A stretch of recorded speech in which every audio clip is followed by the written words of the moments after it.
Le Togo fait pitié. Cela s'est vu encore cette fin de semaine que le pays est attardé sur des trottoirs qui n'existent nulle part. Un peuple n'a même pas été autorisé à exprimer son désaccord face à un système de gouvernance à l'abandon. De Paris, la capitale de l'Afrique dite francophone, on pouvait bien comprendre la nature du désarroi des citoyens du Togo. Ils y manifestaient librement. Il est ainsi arrivé à nos oreilles que Faure Gnassingbé ne serait pas accepté au Togo, du seul fait qu'il soit le fils de son père Gnassingbé Eyadema. Cette assertion est totalement fausse. Faure Gnassingbé a plutôt laissé le Togo à l'abandon. Et il l'a fait du fait de son incapacité propre, son invouloir propre à lui. Oui, le Togo est à l'abandon du fait de l'incapacité notoire de son dirigeant principal, Faure Gnassingbé, de n'avoir jamais su quoi faire du Togo, qu'il a d'ailleurs considéré comme un héritage. Notre père nous a dit. C'est en soi un crime contre tous les citoyens du Togo, qu'un tel degré de désinvolture gouvernementale. Gouverner un pays requiert des capacités réelles,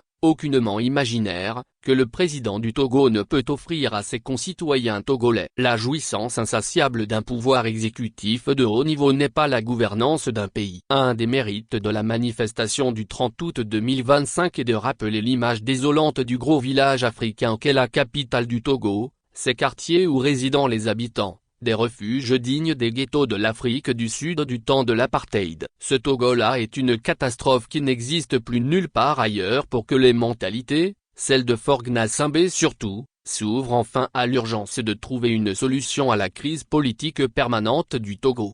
Il n'est donc pas acceptable, ni concevable, que le pouvoir togolais soit resté si imperméable et insensible au changement de cap et de paradigme au Togo. Cela est d'autant plus inconcevable et beaucoup trop mesquin qu'à côté du Togo, les dirigeants du Ghana, du Bénin et du Burkina n'ont cessé d'innover quant à la créativité nécessaire à déployer pour le renouveau en gouvernance de leur pays.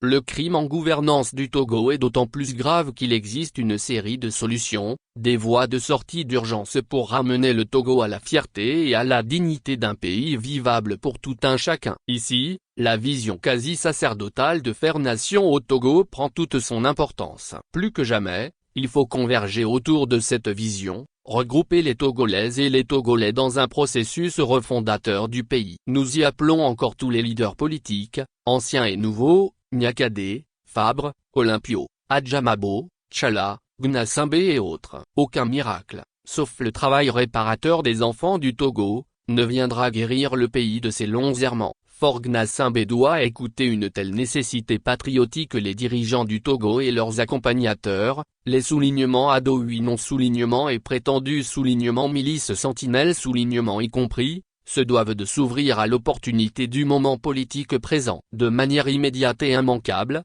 1. Amnistie générale comme cadre opérationnel juridique et administratif à diligenter. 2. Libération des prisonniers d'opinion et retour des exilés comme preuve initiatique d'une volonté politique nouvelle affirmée. 3. Assises générales intégrales de la République, agir, pour établir un consensus national togolais qui puisse, selon un calendrier progressif, sage et réaliste, aider à assumer le redémarrage effectif et pratique du Togo. Le salut du Togo réside dans cette démarche de sortie du chaos actuel généralisé, improductif et stérile, honteux et insultant pour tous les Togolais. En conséquence de tout cela, devant le désespoir et l'urgence du moment, il faut choisir de féconder l'avenir du Togo en osant cette voie de la sagesse et de l'abandon des rancunes.